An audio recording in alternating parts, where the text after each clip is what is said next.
Hello dear students, welcome again to my YouTube channel.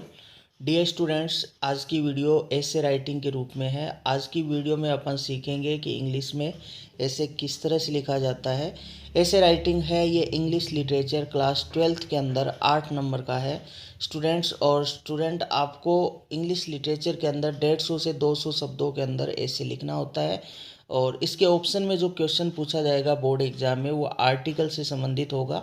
तो article और ऐसे में क्या डिफरेंस है ये मैं आर्टिकल वाली वीडियोज़ में समझा चुका हूँ। तो आर्टिकल की वीडियोज़ भी मेरे चैनल पे अवेलेबल है, आप प्लेलिस्ट में जाइए, वहाँ पे आपको सारी वीडियोज़ अवेलेबल हो जाएगी।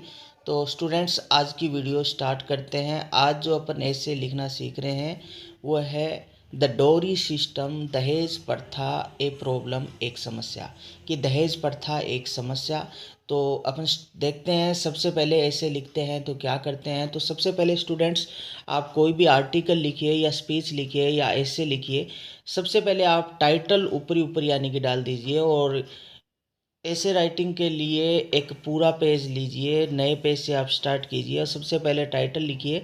और उसके बाद आप क्या कीजिए, ऐसे के अंदर नंबर 1 पे इंट्रोडक्शन लिखिए। इंट्रोडक्शन में प्रस्तावना लिखनी होती है। आप जो भी टॉपिक पे लिख रहे हो उसके बारे में थोड़ा डिटेल से बताना होता है, उसकी डेफिनेशन वगैरह बतानी होती है। तो चलिए हम भी ऐसा ही कर रहे हैं। सबसे पहले अपन ने क्या लिखा है, इंट्रोडक्शन लिखा है। तो इंट्रोडक्शन प्रस्तावना में किसके बारे में देंगे, हम डोरी सिस्टम के ऊपर लिख रहे हैं। तो अपन इंग्लिश के अंदर डोरी सिस्टम क्या है उससे संबंधित 4-5 लाइनें लिखेंगे। तो देखिए, ह्यूज अमाउंट्स, ह्यूज अमाउंट्स यानी कि एक बड़ी अमाउंट या एक बड़ी यानी कि रकम, इन केस यानी चाहे तो वो नकदी के अंदर हो, या गुड्स या कोई सामान हो, या स्टेट या कोई जागीर हो, एंड वेल्थ या धन हो, गिवन बाय गर्ल्स पेरेंट्स, और ये किसके द्वारा दिया जाता है, लड़की के माता पिता द्वारा दिया जाता है। टू बॉयज़ पेरेंट्स, किसको, बॉयज़ पेरेंट्स को, एट मैरिज, किस समय, मैरिज के समय, इज कॉल्ड डोरी, और इसे क्या कहा जाता है, दहेज कहा जाता है। तो स्टूडेंट्स समझ में आ गया होगा।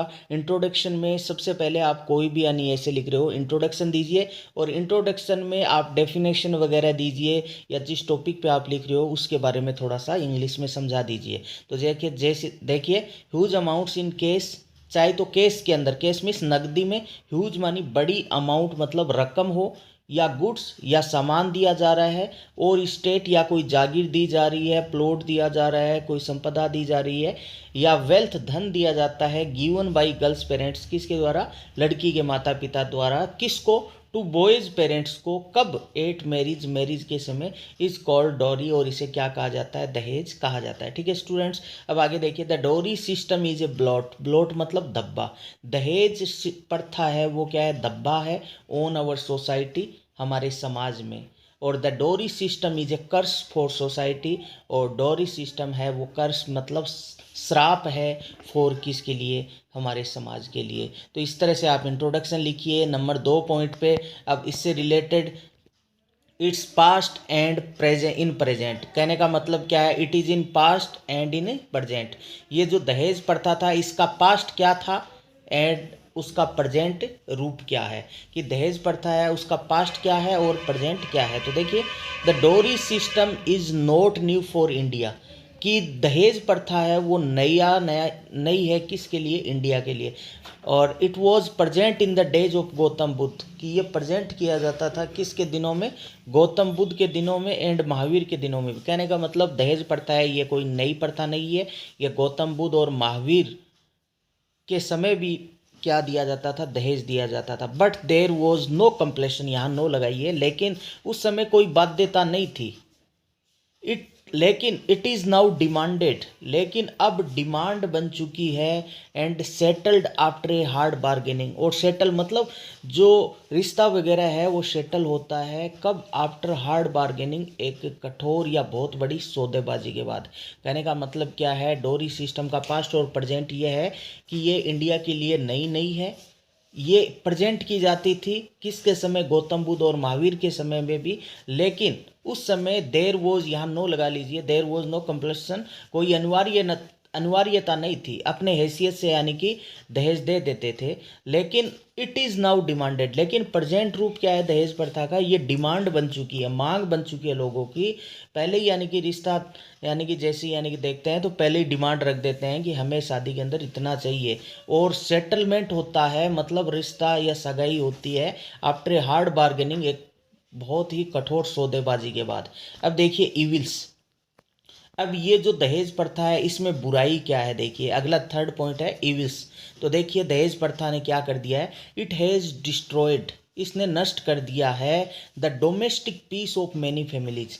डोमेस्टिक मतलब घरेलू, पीस मतलब शांति, ऑफ मैनी फैमिलीज, अनेक परिवारों की जो डोमेस्टिक पीस है उसको डिस्ट्रॉय कर दिया है। दहेज प्रथा ने अनेक घरों की यानी घरेलू शांति को यानी कि नष्ट कर दिया है। घर में हमेशा कलह रहती है इस दहेज प्रथा के कारण। और द ब्राइड्स, और वे दुल्हन, वो ब्रिंगलेस जो बहुत ही कम लाती है, और नो डोरी या दहेज ही नहीं लाती है, आर ट्रीटेड बेडली, उसके साथ ससुराल में बेडली ट्रीट किया जाता है, बुरी तरह से यानी कि व्यवहार किया जाता है। तो बुराई क्या है कि इस दहेज प्रथा ने अनेक घरों की यानी कि घरेलू शांति को क्या कर दिया है, डिस्ट्रॉय कर दिया है।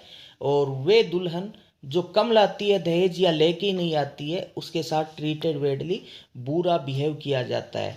और जब उनके साथ बुरा बिहेव किया जाता है तो द रिजल्ट इज देट, परिणाम ये निकलता है कि सम ऑफ देम, उनमें से ही, यानी वह ब्राइड्स जो या तो कम लाती है या लेके ही नहीं आती है, और जिनके साथ क्या किया जाता है, बुरा व्यवहार किया जाता है, परिणाम ये निकलता है कि सम ऑफ देम कमिट सुसाइड, उनमें से कुछ एक क्या कर लेती है, सुसाइड कर लेती है, आत्महत्या कर लेती है। A number of newly married girls, और बहुत सारी यानी कि न्यूली मैरिड गर्ल्स यानी नवविवाहित जो यानी कि लड़कियां हैं, आर बर्न्ट टू डेथ, जल करके राख हो जाती है, मतलब जल जाती है। इनके साथ ससुराल वाले इतने बुरी तरह से पेश आते हैं। तो बहुत सारी यानी कि अपन न्यूज़पेपर में देखने को मिलता है हर दिन कि नवविवाहित है वो क्या करती है, यानी कि जल करके मर गई। तो इस तरह से ये किसके कारण हो रहा है, ये दहेज प्रथा के कारण है। तो many parents have to sell, बहुत सारे माता पिता क्या कर देते हैं, बेच देते हैं, अपनी प्रॉपर्टी बेच देते हैं, to get their daughters married, अपनी बेटी की यानी कि शादी के लिए अपनी जो भी प्रॉपर्टी है, घर है, ज़मीन है, जायदाद है, वो क्या कर देते हैं, उन्हें यानी कि बेच देते हैं। तो ये क्या है, इविल्स है। अब अवेकनिंग क्या लानी है, अब देखिए जागृति क्या लानी है, चौथा number point, there is an awakening in society, हमें समाज में जागृति लानी होगी अगेंस्ट द डोरी, किसके खिलाफ, दहेज प्रथा के खिलाफ।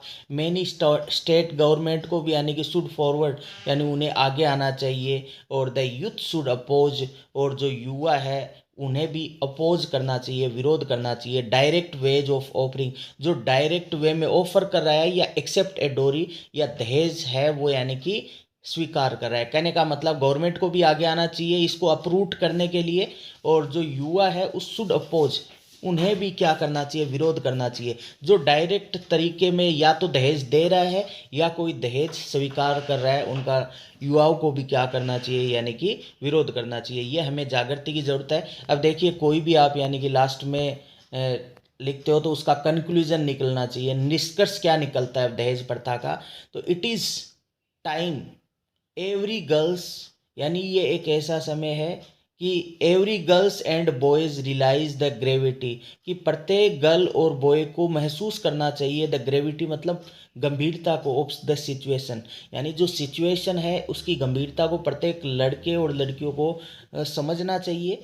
Girls should be conscious of their rights, लड़कियों को भी यानी कि कॉन्शियस, सचेत होना चाहिए अपने राइट्स, अपने अधिकारों के बारे में।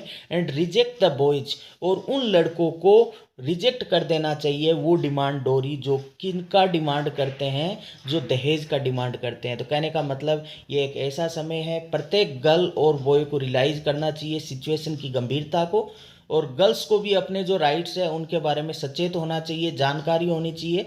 और गर्ल्स को क्या करना चाहिए, रिजेक्ट द बॉयज, उन लड़कों को रिजेक्ट कर देना चाहिए वो डिमांड डोरी जो किनका डिमांड करते हैं, दहेज का डिमांड करते हैं। इन शॉर्ट में अगर बात करें, no law will be able to abolish this practice, कि कोई भी कानून है वो एबल नहीं होगा ऐसी प्रथा को समाप्त करने के लिए। ये जो दहेज प्रथा है ये एक सामाजिक प्रथा है, ये कानून यानी कि इसको एबोलाइज नहीं कर सकता। It is a social problem, ये एक सामाजिक समस्या है and can be fort on the social level alone, और इसे केवल लड़ा जा सकता है, केवल सामाजिक स्तर पर ही लड़ा जा सकता है। तो स्टूडेंट्स, इस तरह से ये द डोरी प्रॉब्लम, अपना जो दहेज प्रथा है, ये ऐसे राइटिंग कंप्लीट हुआ। उम्मीद करता हूँ आपको वीडियो अच्छा लगा होगा। अगर आपको वीडियो अच्छा लगा है तो लाइक कर दीजिएगा, दोस्तों में शेयर कर दीजिएगा।